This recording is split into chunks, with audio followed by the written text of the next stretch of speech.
And now, it's time for another Dice Tower review with Tom Vasel. Hey folks, I'm Tom Vasel. Today we're taking a look at a kids game from Korea Board Games called, well, you can't read that, it's Mine Deeper. So the best way to think of Mine Deeper is this is a game which is essentially half Battleship and half Minesweeper. So I played Battleship as a kid. I love Battleship. Battleship gets kind of a bad rap. There's certainly some luck involved with it, but it's a fun game trying to guess where your opponent's ships are. Well, Mine Deeper is definitely in that category, definitely geared towards kids. Let's take a look.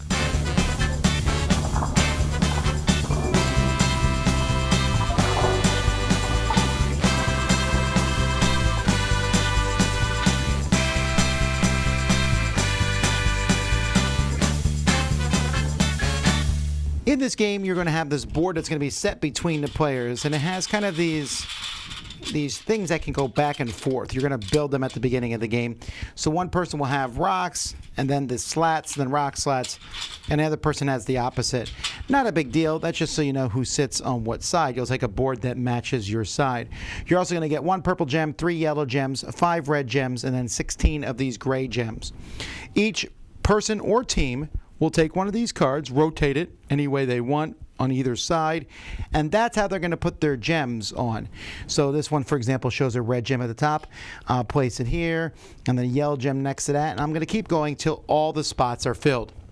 Once all the players have finished putting these rocks in the trays, then you're simply just going to take turns. You pick a spot here, so maybe I'll hit this, and just push it with the shovel. That's going to knock out a piece. And so I pushed it right here. So I'm going to put the piece in the same spot that I pushed it. That's a red gem. How convenient for me. My opponent pushes one of mine out, and that drops off the gray gem here. So that gray gem is going to go in their spot there. The first person to knock out the other person's 5 red gems is the winner. Now I knocked out a red gem there, so maybe I'll go down here next. And there I knocked out a gray gem. So that's not very useful. So let's try up here. That knocked out another red gem. How lucky I am. So what you're trying to do is you're trying to knock out the 5 red gems, which looks like luck. But here's the deal. If you knock out a yellow gem, you know next to each yellow gem, there's exactly 1 red gem. Every yellow gem is next to 1 red gem, and the purple gem is next to exactly 2 red gems. In fact, you don't have to follow this. You can do that as much as you want. So a purple and yellow gem cannot be next to the same red gem. So you'll see on this picture here, the red gems are all next to their own yellow, and these 2 reds are next to 1 purple. Same thing here. Same thing here. Same thing there. And so on and so forth. And in fact, the red gems, they can be next to each other, like this one here, but they're always in a pair next to other ones, like that.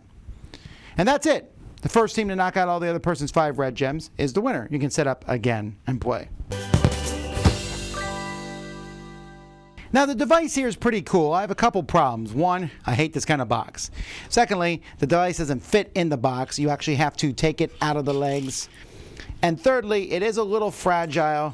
It's really easy for them to fall out. These things push out to your opponents, but if you're not careful, your own can fall out. Not a big deal. Finally, I really wish they had a stand for these cards so that you could see it, because you're kind of hiding it the whole time so your opponent can't see what the card does. I ended up just putting mine underneath my board like that. Now the gems themselves are really cool. I like how these look. They're not your typical gems. They're really neat little gems. And the shovels, they're not needed, right, to be a shovel, but you're just pushing devices, but that works pretty well. And it wasn't hard to put together. So they're neat components. I just had a few problems with them. Okay, so the game is really simple. We're talking 5-10-minute games. Now, I love Minesweeper. I played it a ton. This is like Minesweeper, but very, very simple. And in fact, you got to look at this game for who it's made for. So I look on the side of the box, it says 6+. And I like that. It's the beginning of logic for young kids. I played this with younger kids, and they really enjoyed it. They're trying to guess where something is. They're spreading out their shots. Once they hit something, they're like, oh, I hit a yellow gem. I know there's only 1 red gem next to it. So I'm going to keep going around that yellow gem until I hit it. Once I do, I will not hit the other spots because it's impossible for a red gem to be there. Yes, you could luckily just knock out the opponent's gems. You saw I hit 2 of them in 2 shots. It's just easy to do that. But I don't mind that because, 1, the game's really short, but 2, it's geared towards kids. And this feels like a diversion from Battleship. It also has some neat-looking components. Yeah, like I said, some minor problems with those, but it's fun to push it out and see the gem fall and then place it on your mat and try to figure out where it is. So overall, this I find to be a very interesting game that I think if you have kids, certainly one you're going to want to check out. That is Mine Deeper. I'm Tom Vasel. We'll see you next time. Dice Tower Judgment, kid approved.